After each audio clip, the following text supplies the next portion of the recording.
Hi అండి. Hi, hello, జై శ్రీరామ్. ఎట్లా ఉన్నారు? బాగున్నారా? నేను బాగున్నా. ఈరోజు షాపింగ్ కోసం డీమార్ట్ పోయినాము. నేనన్నా ఉట్టిగా చాక్లెట్ తీసుకొద్దాం అని పోయినాము. మరి ఎంత చాలా సామాన్ తీసుకొస్తే నా హస్బెండ్ అంటున్నారు, ఎంత చూడండి ఇట్లా అంటుండే, ఎంత సామాన్ కొంటావా అంటాడు. నేనన్నా అన్ని పన్నిటి సామానే, ఉట్టిగా సామాన్ ఏం కొనలే, నువ్వు ఎందుకు ఎట్లా అవుతున్నావు అంటున్నా. అంటే ఇప్పుడు నువ్వు ఉట్టిగా చాక్లెట్ గారి నుంచి వచ్చినావు కదా అన్నాడు. రేపు నా రుద్రది బర్త్డే. చూస్తున్నారా ఎట్లా కోపంతో అన్నీ తీస్తున్నారు. నేనన్న బిస్కెట్ కొబ్బరికాయ సంక్రాంతి వస్తుంది అని కొన్నా అన్న. తర్వాత బిల్ అయింది. బిల్ అయితే 2,500 or 3 అయింది. అందుకే నాకు ఇట్లా చూస్తాడు, ఎంత చేస్తావా అని చూపిస్తున్నాడు. ఎంత కొంచెం సామాన్ కోసం ఎంత తీసినావా అన్నాడు.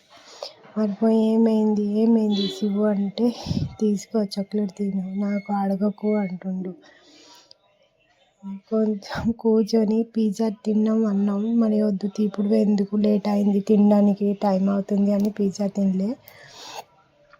నేను పోతే మరి వచ్చేసిన. నేను చూస్తున్నా ఏమో కోపం నన్ను చూస్తున్నాడో ఏమో అని చూసి నడు పోదాం అన్నాడు. సరే అని వచ్చేసిన. మరి వచ్చి ఇంటికి సామాన్ పెట్టి మరి బయలుదేరాం. ఎక్కడ పోతున్నాము అంటే రుద్రకు డ్రెస్ తీసుకురావాలి కదా, అందుకే పోతున్నాం. మరి పోయినాం. ఎంత ఖర్చు ఈరోజు అని నా హస్బెండ్ కోపం అవుతున్నాడు. మరి పోయినాం, తొందరగా పోయి చూడండి, పోయి బిసల్ మార్ట్ పోయి బయట వస్తే ఫోన్ వచ్చింది. ఏమో మరి రిటర్న్ పోవాలో ఏమో అని అక్కడ కొంచెం చూసినాం. తర్వాత లోపల పోయినాం. నేను అక్కడ ఇక్కడ చూస్తున్నా, నేను ఏమో తీసుకుంటా అని దాదా నా దగ్గర సీదనాడు, ఇక్కడ చూడకు అని చెప్తున్నాడు. సరే అని పోయినాం. పైన లిఫ్ట్ కూడా నడుస్తలే, సిడిలోనే పోయినాం. మరి పోయి అన్నీ చూసినాం. చూస్తే ఒకటే కూడా కుర్తలేదు, ఏం లేదు, ఇట్లాంటిదే ఉంది. ఏం తీసుకుపోవాలి మరి, ఇప్పుడు టైం లేదు కదా అని ఏమో ఒకటి తీసుకుపోదామని సరే అని చూస్తున్నాం.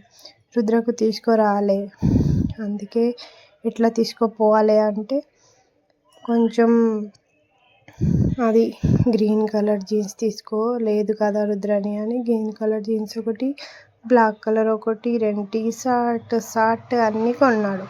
నాకు ఏం లేదు. ఆయన కూడా టీ-షర్ట్ ఒకటి కొన్నాడు. నాకు కొంటావా అన్నాడు. నేను వద్దు అంటే సరే మరి నాడు పోదామని, సరే పోదాము అన్నా. వచ్చేసినాం. వస్తే ఇక్కడ వస్తే లోటరీ కట్ చేసి ఇచ్చింది ఆమె. అక్కడ పెడతారా అంటే సరే మరి బేగ్ తీసుకోవడం, కెరీ బేగ్ అంటే వద్దు అని నేను నా బెనెట్లోనే అన్ని పెట్టేస్తాను. ఎంత కెరీ బేగ్ మొత్తం భర్తీ అయింది నా ఇంట్లోనే. సంక్రాంతి డెకరేషన్ చేసినారు విశాల్ మార్ట్లోని. ఆయన పోయి అక్కడ లోటరీ ఏమో ఎప్పుడో రాదు మనకు లోటరీ ఒకటి వేస్తారా అంటే సరే అని వేసేసినాం. సరే ఏమైంది మరి, ఇప్పుడు కూడా అంతేంది చూసినావా ఎంత బిల్ అయింది అని చెప్తున్నాడు. సరే మరి నా కోసం కొన్నావా, నీ కొడుకు కోసం కొన్నావు నేను అన్నా. సరే పోదాం తీసినాడు అని పోయినాం. మరి వచ్చేసినాం ఇంటికి. మొత్తం అలసిపోయినా.